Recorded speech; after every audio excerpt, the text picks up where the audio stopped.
Boa noite a todos, sejam bem-vindos.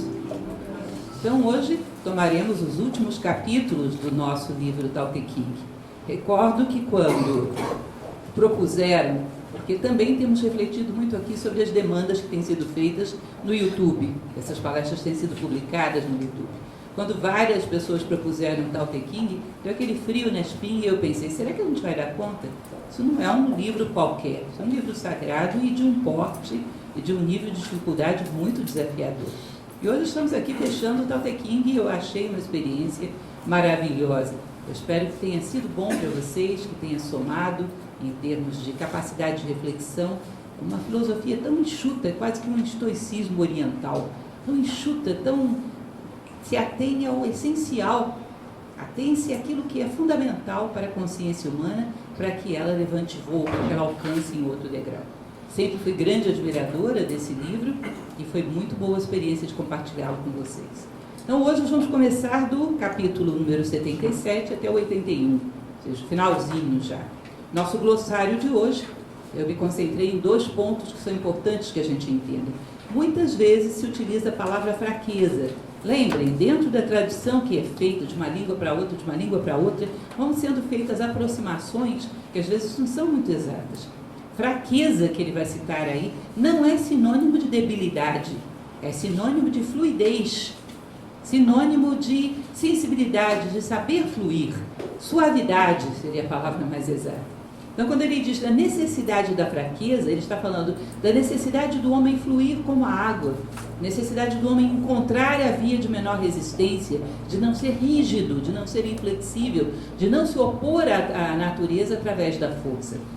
Lembrem daquela passagem, uma vez que falamos que o taoísmo guarda certos traços de semelhança com o estoicismo ocidental, há um estoico, Epíteto, que dizia que escravo é aquele que luta contra as coisas que não dependem dele, e nas coisas que dependem dele não faz nada. Ou seja, não sabe fluir por essas frestas da necessidade, da oportunidade. Fica confrontando paredes, fica, como dizendo popularmente, dando murro em ponta de faca, gerando uma força que se opõe a outra força e isso acaba gerando destruição. Não há aí uma dialética onde uma força interage com a outra. São 2 touros batendo de testa. O taoísmo fala da necessidade de atuarmos sobre a força com inteligência, com fluidez, com suavidade. Então, quando ele fala de fraqueza, não é debilidade. O taoísmo é a última filosofia do mundo que faria ódio à debilidade. Eles falam de poder, eles falam da conquista do poder, que significa sermos humanos, o quanto o ser humano é poderoso por natureza. Então ele não faz ódio à debilidade, muito pelo contrário. E outro detalhe que ele vai colocar hoje, que também é um pouco polêmico e um pouco fora do comum, é a nossa novidade de hoje, é o que se dá ao homem dentro de uma sociedade. A responsabilidade sobre as ferramentas que ele manuseia. Falando num português bem claro, a tecnologia não deveria crescer mais rápido do que a moral. O homem deveria crescer por dentro e por fora ao mesmo tempo. Ou seja, uma sociedade responsável, ainda que ela tenha capacidade para gerar mecanismos mais complexos, se o homem ainda não adquirir uma solidez moral para manipular esses mecanismos, ela não faz. Ela não age por caprichos, ela age por responsabilidade com o crescimento do ser humano, com o crescimento da humanidade. Então é uma questão muito importante para essa sociedade, vamos falar sobre isso mais adiante, essa sociedade sonhada por Lao Tse, também sonhada por Platão, ele falava coisas muito parecidas, que a informação e a formação andassem em paralelo, que você não colocasse facas na mão de crianças. Ainda que fosse interessante ter uma faca, se os homens são todos crianças, não a crie. Ah, mas vai ficar muito mais demorado cortar as coisas, corte demorado, mas também causa muito menos ferimento. Ou seja, que a tecnologia, que o know-how, o saber como, não ande mais rápido do que o saber porquê. O homem não tenha mais informação do que formação. E ele vai falar bem claramente sobre isso, de uma maneira que para nós, tão orgulhosos da nossa sociedade high-tech, ficamos meio chocados nos termos em que ele coloca isso. Bom, vamos lá. Aliás, não houve uma única semana, desde o início, em que Lao Tse não tenha nos chocado com alguma coisa. Esse é o choque do dia. Vamos lá. Então, no 77, ele vai dizer: o tal do céu, como se assemelha ao arqueiro? Ele empurra para baixo o que está no alto e levanta para o alto o que está embaixo. Ele diminui o que existe em demasia e completa o que está insuficiente. Aí basta vocês imaginarem uma pessoa com arco de arqueiro, de arco e flecha. Ele empurra o arco para frente e puxa a corda para trás. Ele diz que o tal, a lei do universo como um todo, muito semelhante ao Dharma dos indianos, ele faz exatamente isso. Aquilo que se excedeu em altura, ele puxa um pouquinho para trás. Aquilo que desceu demais, ele puxa um pouquinho para cima. Ou seja, ele procura achar o lugar certo de cada coisa. Que é exatamente o conceito de justiça de Platão. Platão diz que a justiça dá a cada um que lhe corresponde, segundo sua natureza e seus atos. Sabe o que significa isso? Cada coisa no seu lugar. Para Platão, a justiça é a irmã gêmea da ordem. Cada coisa no seu lugar, não existe mal no universo. Eu acho essa teoria muito interessante. Muito interessante. A filosofia antiga, até o Egito, tinha isso. Quando um ser, dentro do panteão egípcio, era um pouco desajustado, por exemplo, Sete era um pouco colérico. Quando o Horus o vence, o domina, não elimina Sete. Ele precisava da cólera, do ímpeto de Sete. Coloca ele para soprar. Porque ele soprando, a barca dos deuses andava mais depressa. Ou seja, quem é colérico tem muito ar. Sopra. Ou seja, cada um, você polarizando da maneira correta, aquilo que era defeito se torna qualidade. Nada é mal no universo. Depende do uso que se faz das coisas. Como a faca que falávamos ainda há pouco, né, que é o exemplo clássico que sempre dou, na mão da cozinheira é ótimo, na mão do serial killer é péssimo.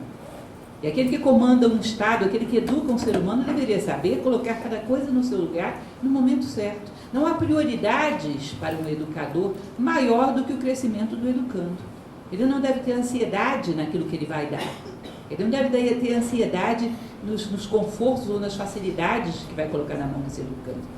Ele deve perceber o que ele tem condições de portar em cada momento.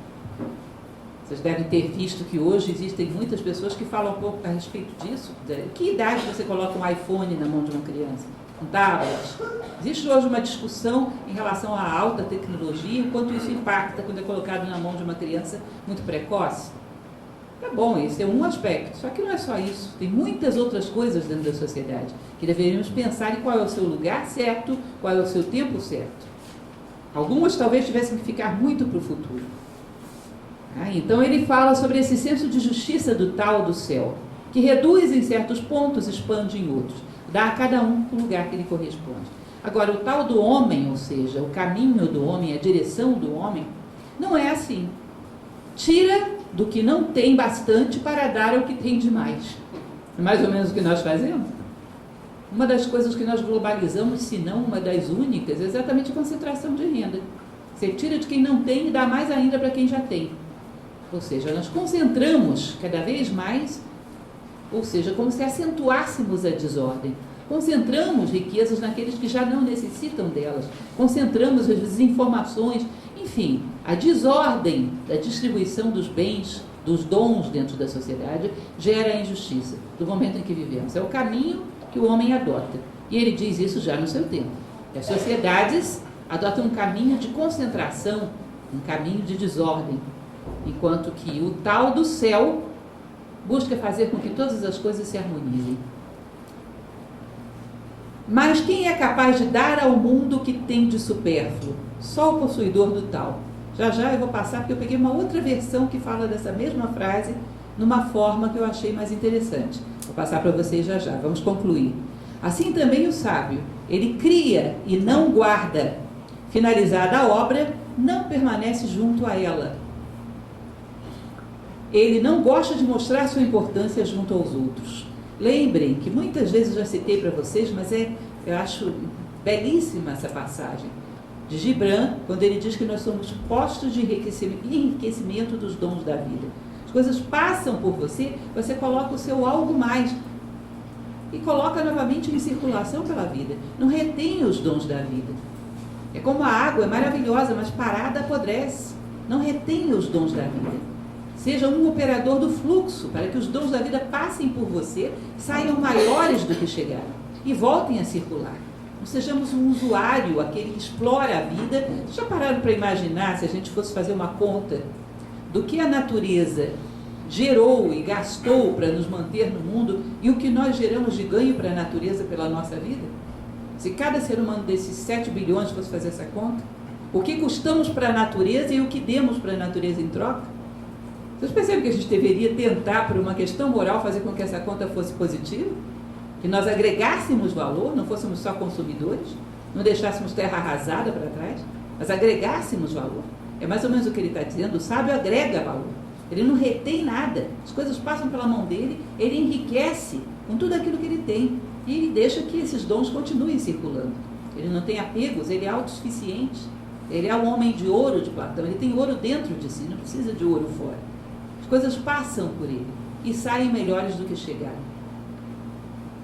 Ele não gosta de mostrar sua importância junto aos outros.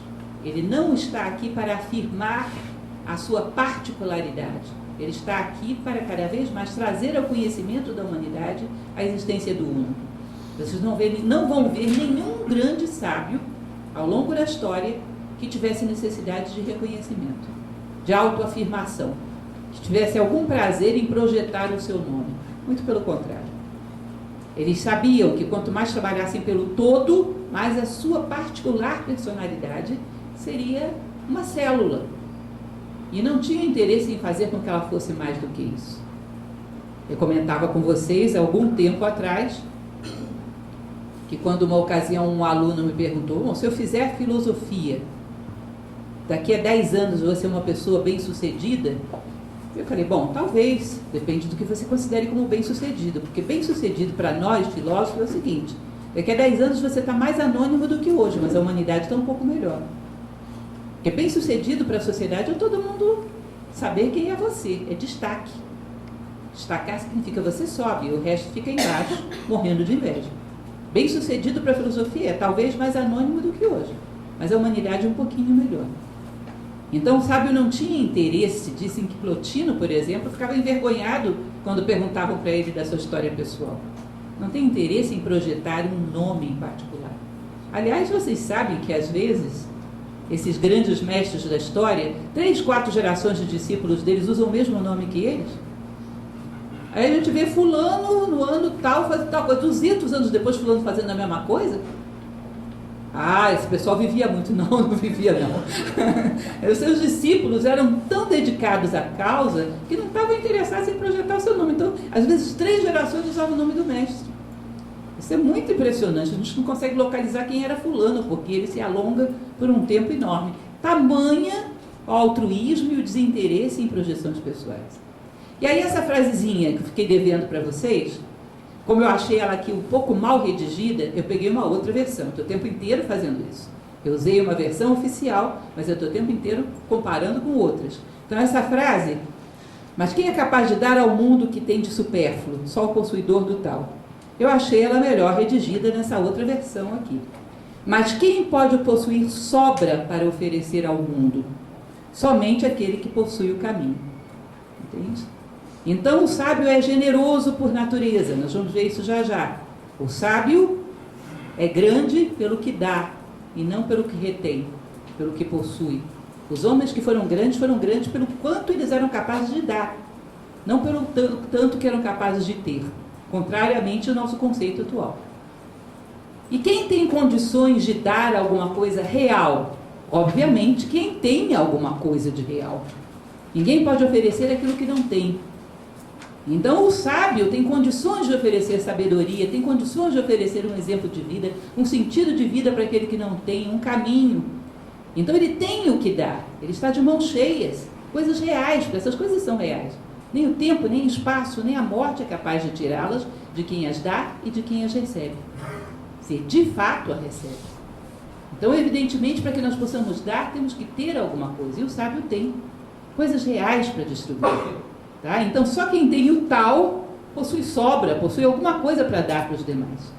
O professor Jorge Ângeli Braga, que é o fundador de Nova Acrópole, ele falava uma coisa que eu achava muito bonita quando ele falava para os filósofos que ele estava formando. Ele dizia: que ninguém passe por vós e diga: eu passei por eles e não me deram nada. Eu acho isso muito bonito, porque para você ter para dar, você tem que primeiro conquistá-lo. Então, uma preocupação de estar constantemente tendo algo por amor, porque as pessoas não podem passar por mim e dizer: eu passei por eles e não me deram nada. Então é como se fosse aquele passarinho que sobrevoa o tempo todo procurando comida para o seu filhote. Ele não pode voltar para casa sem comida. Essa é mais ou menos a tônica de vida de um filósofo, que dirá de um sábio como Lao Tse. Necessidade, lembre do que dizia Platão. A melhor coisa que podemos fazer para aqueles que amamos é crescer. Necessidade de trazer alguma coisa para o nosso ninho. Necessidade de trazer alguma coisa para aqueles que amamos. Se eu não crescer, as pessoas vão passar por mim e eu vou estar de mãos vazias. E talvez tenha perdido uma oportunidade maravilhosa de resgatar essa pessoa, de dar alguma coisa. Porque são poucos os que, num momento materialista como o nosso, têm muita coisa para dar. Então nós temos que tentar ter alguma coisa, uma gota que seja. Já é suficiente no meio da aridez que nós vivemos. Então, como eu falava para vocês, isso é o desapego do sábio. Continuando, capítulo 78. Mais uma vez o exemplo da água.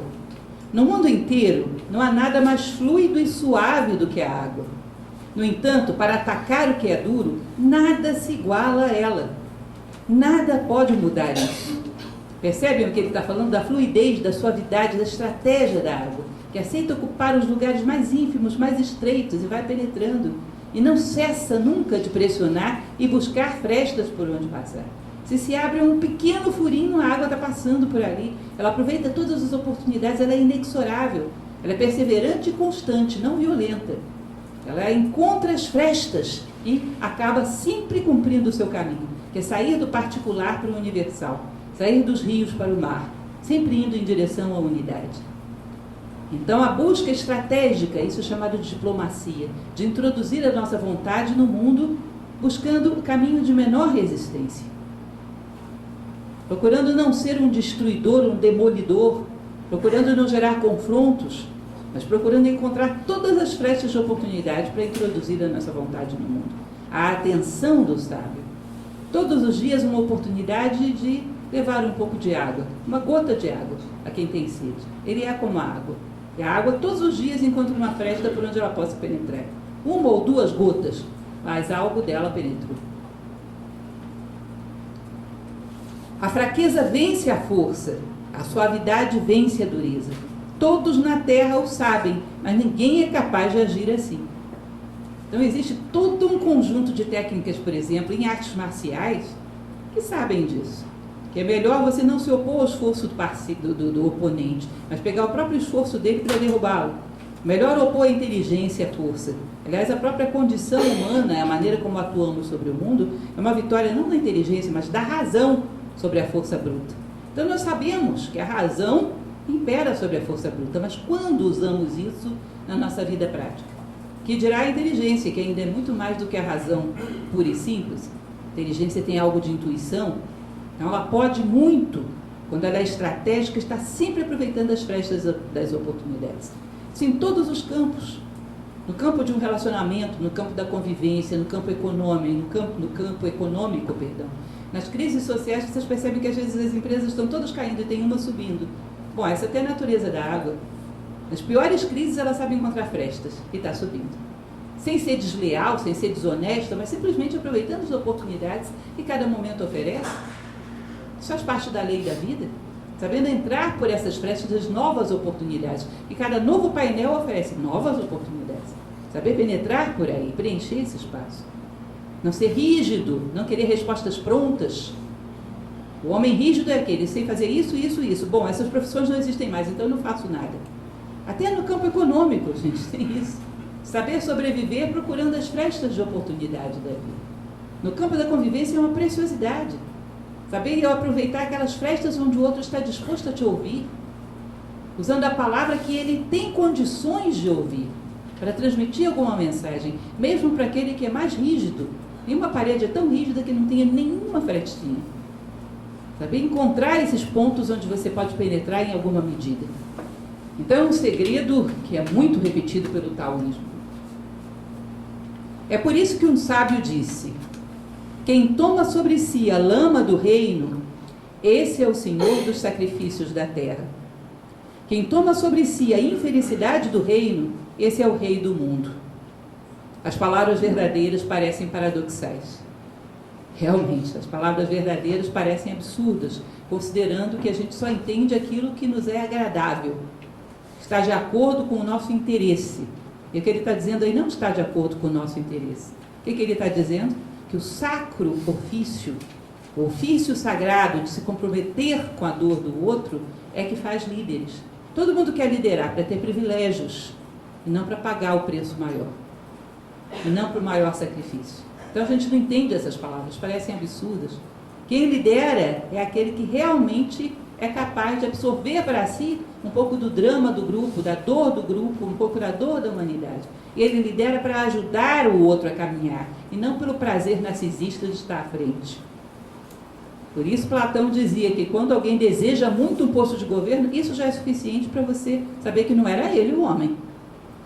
Porque quando é o homem, aceita com um sacrifício tremendo, porque sabe que aquilo ali vai ser uma dor terrível. Mas ele sabe que se não for ele, será um pior. Imaginem vocês a tradição hindu, só para que vocês entendam melhor essa história.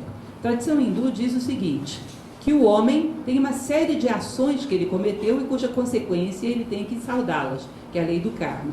Então, causa e efeito, causa e efeito, causa e efeito. Todo dia a gente faz isso. É um primeiro estágio. A gente gera karma para amanhã e paga o karma de ontem. Vivemos basicamente na fila do Credit Karma, pagando o extrato de ontem e endividando para amanhã. Basicamente. Aí vem o segundo estágio, que é aquele momento onde o cidadão percebe quais são os erros que ele está cometendo contra as leis da natureza e joga a toalha. E chega, não saio mais da lei da natureza, vou me alinhar com isso. Essa jogada de toalha é um negócio poderoso, porque uma pessoa falar isso e ter condições de fazer, olha, é um nível de um ser excepcional. A partir de hoje eu só ajo segundo a lei. Mas as consequências daquilo que ele gerou lá para trás não deixam de acontecer, ainda tem uma dívida para saldar. Então é aquele homem que não gera karma, mas continua pagando o karma, até quitar a sua conta. Esse é um estágio difícil, porque é um santo uma pessoa dessa. Mas ainda assim as consequências kármicas o perseguem por algum tempo. Aí chega o terceiro estágio, que na Índia eles chamam de avatar, de grandes mestres, que é aquele cidadão que pagou todo o seu karma e não gerou nenhum novo. Estão entendendo? No primeiro, gera karma, paga karma. No segundo, não gera karma, mas paga karma. No terceiro, não gera nem paga, está livre. Acabou com todas as suas dívidas. O que esse cidadão felizardo faz? Volta lá atrás e assume um pouco do karma da humanidade. Porque quando ele chega a esse ponto, ele não tem mais interesse pessoal. É pura misericórdia, é pura compaixão. E para ele não teria nenhum sentido avançar sem levar consigo a humanidade. Então, se alguém está pensando em livrar a sua pele de sofrimento, esse caminho não é legal. Não é legal. Porque imagine se você ama uma pessoa que você ama. A dor dessa pessoa não passa a ser tua? Quando ela sofre, o sofrimento também não é teu? Bom, então se você não amasse ninguém, você sofria menos. Será? E se você ama duas, é a dor de duas. E três, é a dor de três. E quem ama toda a humanidade? É a dor de quantos? Toda a humanidade. E o cidadão faz isso conscientemente, assumindo o preço de carregar consigo uma parte dessa dor. Vocês imaginem o nível de compaixão e de bondade de uma pessoa dessa. Ou seja, quem quer livrar a pele, isso não é um bom caminho. Por isso se diz que quanto mais egoísta, menos avança. Não se avança por interesse pessoal. O egoísmo tem que ficar para trás, senão você fica detido no caminho. Então, os verdadeiros líderes o fazem por sacro ofício e compaixão. Isso é um espírito de liderança que ímpar, tivemos poucos assim na história. Verdadeiros líderes, que o faziam por puro amor à humanidade. Capítulo 79. Quando se aplaca um grande rancor, ainda resta algum ressentimento. Como considerar isso um bem? Eu pego uma lata de tinta preta e derramo aqui no chão. Nossa, que desastre. Aí a gente se junta, todo mundo para fazer uma faxina. E limpa da melhor maneira que a gente pode. Mas não vai ficar um cantinho ali perto do rodapé, ali, aqui, no rejunte, que vai ficar um pouquinho? Vai ficar. 100% não fica. Porque a tinta é oportunista, entra em tudo quanto é cantinho, alguma coisinha vai ficar. Ou seja, se nós nos sujamos com determinados sentimentos muito negativos, que não chegam nem a ser sentimentos propriamente, emoções muito negativas, é como você mergulhar uma pérola na lama. Depois você pode puxar para cima de novo, mas olha, para tirar toda aquela lama vai demorar um pouquinho. Para ficar tão limpo quanto era no início, vai demorar um pouquinho. E, em geral, descemos tanto assim a nossa consciência por desejos egoístas. Então evita, porque você sabe que o maior prejuízo é o seu. Sei que não é simples, que a gente está lutando por isso. Mas disso se trata a experiência humana. Depurar o gosto, de tal maneira que não deseje mais coisas que possam ser tiradas de si. Porque se você deseja coisas que podem ser tiradas de você, quando tirarem você vai sentir rancor, e vai sentir mágoa, e vai sofrer. E isso é um efeito que depois é difícil de limpar. E ainda pode cair numa situação pior, que é desacreditar da humanidade, desacreditar de si próprio. Aí pronto, aí ninguém levanta mais. É um efeito corrosivo, porque colocou as suas expectativas em cima de algo que era falso.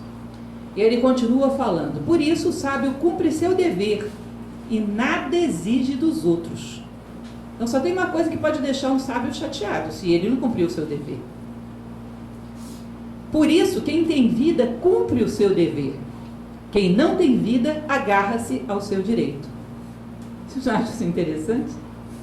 Então, se você parar para fazer uma enquete com a humanidade inteira agora, 7 bilhões de seres humanos, vocês acham que vocês vão encontrar mais gente interessada em cumprir o seu dever ou cobrar os seus direitos? Vocês lembram que na época que se completou o aniversário das declarações dos direitos humanos, foram perguntar isso, se não me engano, ao Saramago. Perguntaram para ele o que ele achava da Declaração dos Direitos Humanos, o efeito que isso tinha provocado sobre a humanidade. E ele respondeu de uma maneira que eu achei muito curiosa. Eu estou achando ótimo, mas que horas vai sair a Declaração dos Deveres do Homem? Porque quem é que vai os direitos, de um lado, são usufruídos quando alguém do outro lado exerceu seus deveres? Que horas vai fazer o outro lado? Porque não tem uma coisa assim outra. Se o homem se preocupa em cumprir com o seu dever, só existe um ser que pode decepcioná-lo, ele mesmo.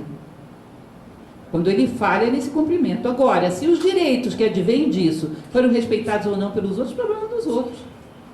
Eu lancei as sementes. Se a terra frutificou ou não, o problema da terra. Cada terra tem seu tempo, cada semente tem seu tempo. Mas eu cumpri o meu dever. Eu semeei. Parem para perceber o quanto falamos dos nossos direitos. E quão pouco falamos ou pensamos dos nossos deveres. E se todos se preocupassem com seus deveres, com certeza todos os direitos, por acréscimo, seriam respeitados. Declaração dos Deveres do Homem. Viria em boa hora. E aí, aquela passagem que eu falei para vocês, que é o nosso choque do dia, né? Que é o 80, onde ele vai falar de coisas... Aliás, eu já vi pessoas falando sobre esse capítulo. Esse capítulo é absurdo, deve ter sido mal traduzido. E não é. É isso mesmo que ele pensa. Tem que limpar a nossa base cultural, os nossos condicionamentos, se você quer entender alguém que vive do outro lado do tempo e do outro lado do mundo, gente. Senão você choca e ao ficar chocado se fecha e não entende mais nada. Quando as pessoas me dizem, não entendo o Tao Te Ching, eu penso, bom, talvez tenha levado os seus preconceitos para a leitura. Um livro como esse você não entra com seus preconceitos. Aliás, vou falar uma verdade para vocês. Não tem um Ramayana, que é o meu livro predileto, não entra com os seus preconceitos. Você vai esbarrar na primeira página e não caminha mais. É quase que uma criptografia. Você tem que limpar, abrir mão de achar que os seus valores são os melhores do mundo. Porque senão você não acessa o pensamento do autor. Que talvez tenha uma perspectiva que você nunca tenha pensado e seja realmente verdadeira. Por isso esses livros foram feitos para serem lidos por filósofos, que buscam a verdade, mas sabem que não a têm. E se você entra com convicções de verdades absolutas, esses livros são absolutamente inexpugnáveis, não tem como entender nada. Vejam o que ele fala aqui. Um país pode ser pequeno e poucos os seus habitantes. Instrumentos que multiplicam a força do homem não devem ser usados. O povo deve pensar seriamente na morte e não deve viajar para longe. Mesmo que haja navios e carros, ninguém deve servir-se deles. Mesmo que haja couraça e armas, ninguém deve ostentá-las. Que o povo volte a usar nós em cordas à guisa de escritas. Que faça doce o seu alimento e belas as suas roupas, pacífica a sua moradia e alegres os seus costumes. Que os países vizinhos estejam ao alcance da vista, de modo que se possa ouvir, de cada canto, o canto dos galos e o latido dos cães. E assim, as pessoas morrerão em idade avançada, sem ter viajado de um lado para outro. Aí você diz, não, aquilo é retrógrado. Imagina que sociedade simplória. Tentem imaginar, gente, deixa eu passar para essa figura para vocês. Tentem imaginar que nós estamos construindo um templo grego. Uma coluna tem que crescer junto com a outra, porque se uma ficar baixinha e a outra crescer, como é que você vai colocar o frontão lá em cima? Ele desliza. Uma tem que crescer junto com a outra. O ser humano tem condições de lidar com tal nível de tecnologia. Então nós temos tal nível de tecnologia, ainda que pudéssemos ter mais. O ser humano tem condições de ter tal e tal circulação, ir até tais lugares. Por que ele diz isso? Platão vai dar uma dica muito grande para a gente num livro chamado As Leis, onde ele fala a mesma coisa. Cidadão, para poder viajar por outras cidades, só se ele for maduro o suficiente para, nessa comparação entre os seus valores e os valores da outra cidade, não perder os seus. Cidadão imaturo, é melhor não ir para lugar nenhum, porque você tem um trabalho tremendo para formar uma cidade, onde pega esse cidadão que não tem muita maturidade emocional, que está ainda em formação, um trabalho danado para fazer ele aceitar determinados valores. Aí ele vai para uma cidade onde aqueles valores não existem. Ah, então eu vou mudar para lá. Aquele pessoal, olha só, estou sofrendo à toa. Aqui eu posso fazer qualquer coisa. Você percebe que a comparação é uma fuga para a psique? Onde ela vai dizer, não, aquilo não está certo, porque aqueles não exigem e vivem muito bem. Não dá para ter alternativas, rotas de fuga para os nossos defeitos. A ideia de educar é fazer com que a pessoa tenha uma consciência clara. Esse defeito não dá. Ele é contra a natura. Ele vai te impedir de crescer e vai prejudicar a sociedade. Um mundo múltiplo. Imaginem vocês, o que seria, digamos assim, um mundo onde as pessoas poderiam se deslocar para lá e para cá sem nenhum prejuízo? Um mundo onde todo ele fosse justo. Justo em tudo quanto é lugar, e tá bom. Agora, se você cria uma cidade ideal, tenta educar as pessoas, e eles vão para a cidade do vizinho e lá não tem lei nenhuma, evidentemente essa pessoa vai dizer, bom, isso aqui, eles são duros demais, vamos mudar para lá. Ou então vou protestar aqui, porque aqui a gente vive uma vida mais dura do que o vizinho. Tem que haver uma idade, aliás, Platão fala sobre isso até mesmo na educação das crianças. Ele diz, até uma certa idade, não deve conviver com os conflitos dos adultos, com as falhas morais dos adultos. Ela não tem nem que saber que as falhas morais existem. Porque senão, enquanto ela não está bem formada, ela vai optar por elas. Ela tem que ter sabem aquela expressão que na ciência eles chamam de ceteris paribus, que é o mundo à tua volta todo constante, tudo mais ou menos equilibrado, até que a psique equilibre. Depois que equilibrou, você pode deixar que a pessoa ande pelo mundo, porque as forças externas já não o corrompem, ele já está estável. Agora, a imaturidade não necessariamente tem a ver com a idade do corpo, às vezes tem a ver com a idade da alma. Então tem uma pessoa que talvez a vida inteira seja melhor não sair daquela cidade. Com qualquer idade que ela saia, você pode botar a perder tudo que você formou nela. Uma sociedade não tem que buscar luxo nem conforto, tem que buscar construir homens maduros, cada vez mais humanos. E se com isso pode ter um pouquinho mais de conforto, que tenha. Mas se não pode, porque esse conforto vai corromper os homens, não tenha. Que uma coluna não cresça mais do que a outra. Que você não crie coisas que não tenham uma utilidade clara. Fazer o ser humano crescer. Porque ao fazer isso, você gera um desequilíbrio, onde essas coisas, ao invés de serem úteis, começam a ser prejudiciais. Isso é polêmico à beça para o nosso mundo atual. Muito polêmico. Mas parem para pensar que os grandes psicopatas da história, se não tivessem tantos meios técnicos na sua mão, teriam causado danos menores. Quando a moral está muito corrompida, é bom que tenha poucas ferramentas. Quando uma pessoa é muito violenta, é melhor que ela não tenha nada na mão, porque se tiver, vai usar isso para bater em você. Ou não. Um violento é melhor que esteja de mãos abanando, é mais fácil de você controlar. Então, a formação do caráter e a formação da sociedade, do ponto de vista material, não deveria andar uma mais rápido do que a outra. A gente vive uma sociedade que ela é... O professor Jorge Ângelo de Braga, que é o nosso fundador, ele costumava falar sobre isso, que nós temos fatos que são contemporâneos, mas não são coetâneos. Sabe o que significa isso? Os nossos meios técnicos são do século XXI. E a nossa maturidade emocional é do século X. Vocês percebem que a gente é medieval em muita coisa? São os medievais. Hoje mesmo eu conversava com uma pessoa, por quem tem muito carinho, que a gente está pensando, para quem vamos dar, estamos com uma ninhada de gatinhos pretos, Para que vamos dar esses gatinhos pretos que as pessoas têm superstição e acham que dá azar, podem matar os bichinhos? Nós estamos no século XXI.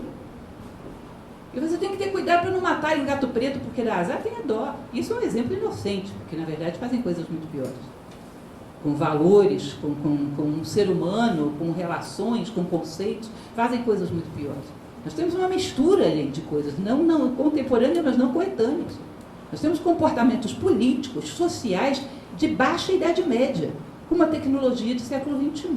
Evidentemente é complicado, porque você coloca a tecnologia de século XXI na mão de um ditador com cabeça de baixa Idade Média. Às vezes tem uns ditadores por aí que acham que os vikings eram mais civilizados do que eles. E não tinham bomba atômica, os vikings. Por que essa loucura que nós temos hoje em dia? São coisas que são incompatíveis, percebe? Então, eu não estou falando para vocês, bom, devemos fazer isso. A história vai ver o que a gente vai fazer. Mas que entendam o ponto de vista de Lao Tse. Que o ideal seria isso. Como a história vai caminhar para isso, não sei. Não deveria haver uma preocupação de gerar coisas, mas de gerar homens. E para gerar homens, o que eu necessito dentro da sociedade? Necessito disso, disso, disso. Aquilo já é excesso. E excesso é desperdício de vida. É como se você estivesse educando os seus filhos. O que eu preciso para que eles sejam homens de bem? Preciso disso, disso, disso. Muitas das coisas que a gente se preocupa em ter, talvez atrapalhem mais do que ajudem. Distorçam. Façam subir demais uma coluna sem a outra ter crescido ao mesmo tempo. Esse paralelismo só nasceria se a gente tivesse um foco e soubesse que o produto final é o homem e não coisas.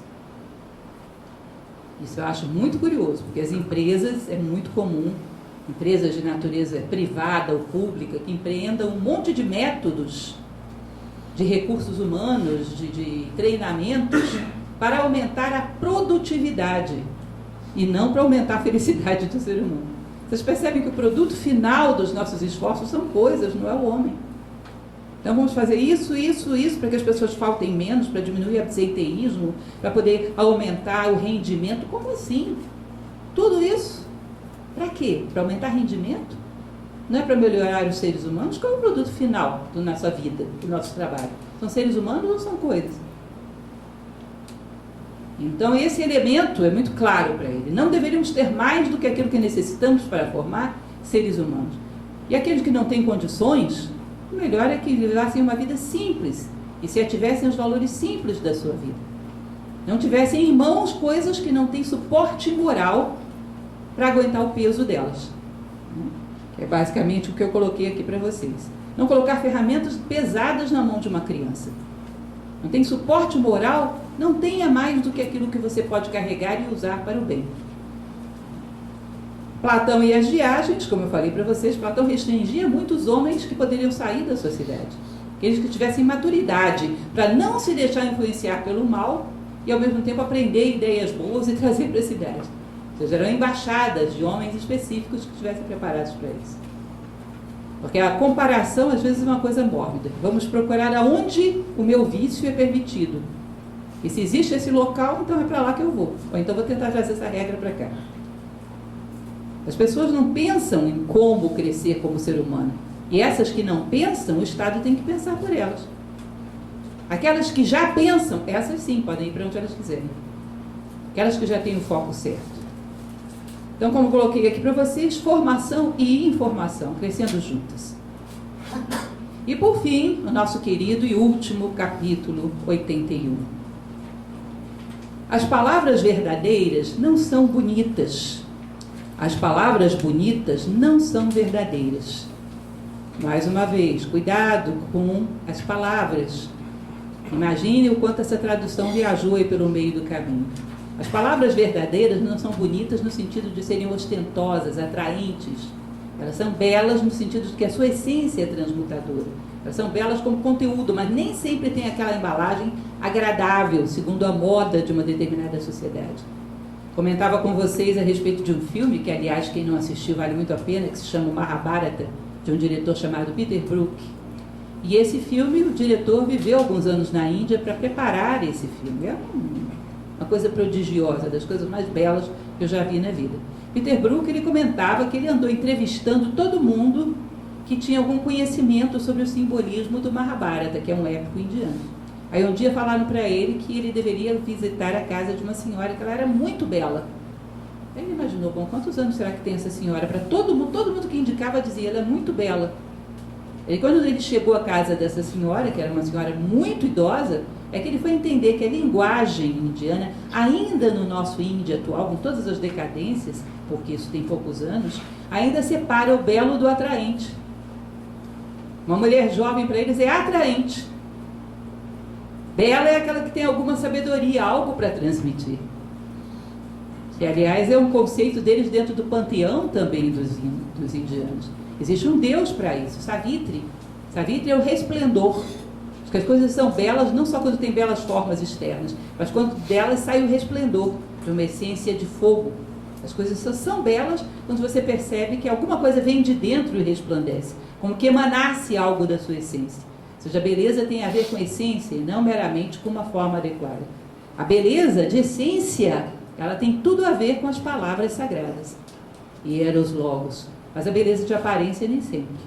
Porque a aparência muda muito segundo os critérios de época. E hoje, uma palavra que é bela, segundo o padrão social, vocês já viram falar às vezes de poesias consagradas? Você diz, essa poesia é consagrada, você vai ler, não gosta de jeito nenhum daquilo. Porque o que consagra as coisas no nosso momento histórico, às vezes é um critério muito duvidoso. Então, o que é considerado belo externamente hoje em dia, às vezes não tem nada a ver com a beleza de alma. Por isso que às vezes a gente diz, o tal é lindo, e a pessoa lê e diz, não, é uma coisa esquisita, não entendi nada. Aquele que sabe perceber Savitri, ou seja, a beleza interior, sempre vai achar o tal lindo. Então as palavras verdadeiras não são bonitas, e as palavras bonitas, ostentosas, não são verdadeiras, que agradam todo mundo, não são verdadeiras. A habilidade como capacidade, digamos, de jogo de cintura, de persuasão, de influência negativa. A habilidade não é persuasiva. A persuasão é destituída de mérito. Persuasão, para ele, não é o convencimento honesto de alguém, mas o engano. Um jogo de palavras para fazer com que o outro se renda ao teu argumento, sem que o teu argumento seja aliado da verdade. Vocês vão perceber que já em épocas antigas começava o advento de pensadores que falavam não comprometidos com a verdade, mas com interesses, às vezes políticos. Era o caso dos sofistas dentro da tradição grega. Então a persuasão é destituída de mérito. Ela denota talento de quem persuadiu, mas não necessariamente honestidade. O sábio não é erudito e o erudito não é sábio. É complicado. Mais uma vez o nosso portal. Diferença grande em quem acumula informações como quantidade e quem acumula sabedoria como qualidade. Dizem que o erudito, no sentido puramente intelectual, quanto mais culto fica, mais vaidoso é. E o sábio, quanto mais sábio fica, mais humilde é. É curioso, né? Porque quando temos às vezes só intelectualismo, o nosso mundo é desse tamanho.